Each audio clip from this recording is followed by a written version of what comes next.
de la victoire sur soi-même. Vous appelez volonté de vérité ce qui vous pousse et vous rend ardent, vous les plus sages parmi les sages. Volonté d'imaginer l'être, c'est ainsi que j'appelle votre volonté. Vous voulez rendre imaginable tout ce qui est, car vous doutez avec une méfiance que ce soit déjà imaginable, mais tout ce qui est, vous voulez le soumettre et le plier à votre volonté, le rendre poli et soumis à l'esprit, comme le miroir et l'image de l'esprit. C'est là toute votre volonté, ô sage parmi les sages. C'est là votre volonté de puissance, et aussi quand vous parlez du bien et du mal et des évaluations de valeur. Vous voulez créer un monde devant lequel vous puissiez vous agenouiller. C'est là votre dernier espoir et votre dernière ivresse. Les simples, cependant, ceux que l'on appelle le peuple, sont semblables au fleuve sur lequel un canot vogue sans cesse en avant. Et dans le canot sont assises, solennelles et masquées, les évaluations des valeurs. Vous avez lancé votre volonté et vos valeurs sur le fleuve du devenir. Une vieille volonté de puissance me révèle ce que le peuple croit bon et mauvais. C'est vous, ô sages parmi les sages, qui avez placé de tels hôtes dans ce canot. Vous les avez ornés de parures et de noms somptueux, vous et votre volonté dominante. Maintenant le fleuve porte en avant votre canot. Il faut qu'il porte. Peu importe que la vague brisée écume et résiste à sa quille avec colère. Ce n'est pas le fleuve qui est votre danger et la fin de votre bien et de votre mal, ô sages parmi les sages, mais c'est cette volonté même, la volonté de puissance, la volonté vitale, inépuisable et créatrice. Mais afin que vous compreniez ma parole du bien et du mal, je vous dirai ma parole de la vie et de la coutume de tout ce qui est vivant. J'ai suivi ce qui est vivant. Je l'ai poursuivi sur les grands et sur les petits chemins, afin de connaître ses coutumes. Lorsque la vie se taisait, je recueillais son regard, un miroir à 100 facettes, pour faire parler son œil. Et son œil m'a parlé. Mais partout où j'ai trouvé ce qui est vivant, j'ai entendu les paroles d'obéissance. Tout ce qui est vivant est une chose obéissante. Et voici la seconde chose. On commande à celui qui ne sait pas s'obéir à lui-même. C'est là la coutume de ce qui est vivant. Voici ce que j'entendis en troisième lieu.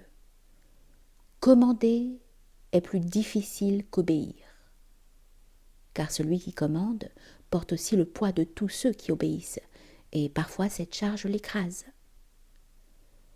Dans tout commandement, j'ai vu un danger et un risque, et toujours, quand ce qui est vivant commande, ce qui est vivant risque sa vie.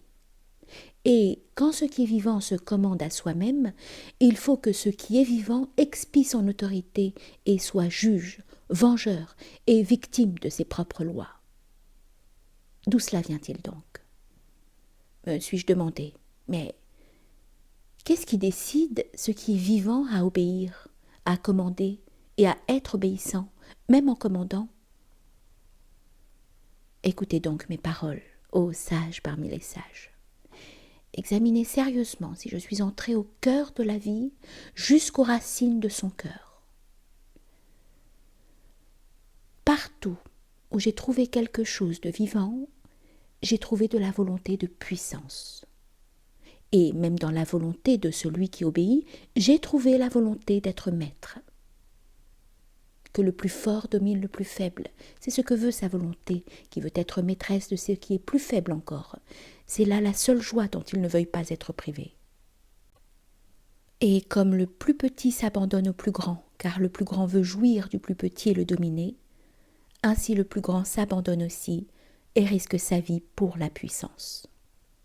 C'est là l'abandon du plus grand, qu'il y ait témérité et danger, et que le plus grand joue sa vie. Et où il y a sacrifice et service rendu et regard d'amour, il y a aussi volonté d'être maître. C'est sur des chemins détournés que le plus faible se glisse dans la forteresse et jusque dans le cœur du plus puissant. C'est là qu'il vole la puissance. Et la vie elle-même m'a confié ce secret. Voici, m'a-t-elle dit, je suis ce qui doit toujours se surmonter soi-même. À vrai dire, vous appelez cela volonté de créer ou instinct du but du plus sublime, du plus lointain, du plus multiple, mais tout cela n'est qu'une seule chose et un seul secret. Je préfère disparaître que de renoncer à cette chose unique. Et en vérité, où il y a déclin et chute des feuilles, c'est là que je sacrifie la vie, pour la puissance. Qu'il faille que je sois lutte, devenir, but et entrave du but, hélas, celui qui devine ma volonté, celui-là devine aussi les chemins tortueux qu'il faut suivre. Quelle que soit la chose que je crée et la façon dont j'aime cette chose, il faut que bientôt j'en sois l'adversaire et l'adversaire de mon amour. Ainsi le veut ma volonté. Et toi aussi, toi qui cherches la connaissance, tu n'es que le sentier, la piste de ma volonté. En vérité, ma volonté de puissance marche aussi sur les traces de ta volonté du vrai. Il n'a assurément pas rencontré la vérité, celui qui parlait de la volonté de vie. Cette volonté n'existe pas. Car ce qui n'est pas ne peut pas vouloir. Mais comment ce qui est dans la vie pourrait-il encore désirer la vie? Ce n'est que là où il y a de la vie qu'il y a de la volonté.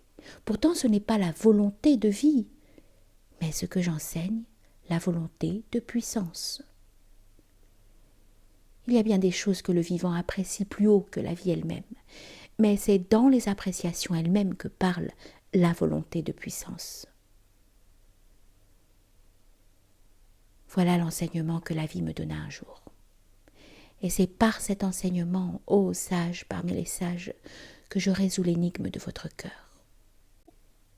En vérité, je vous le dis, le bien et le mal, qui seraient impérissables, n'existent pas. Il faut que le bien et le mal se surmontent toujours de nouveau par eux-mêmes. Avec vos valeurs et vos paroles du bien et du mal, vous exercez la force, vous les appréciateurs de valeurs. Ceci est votre amour caché, l'éclat, l'émotion et le débordement de votre âme.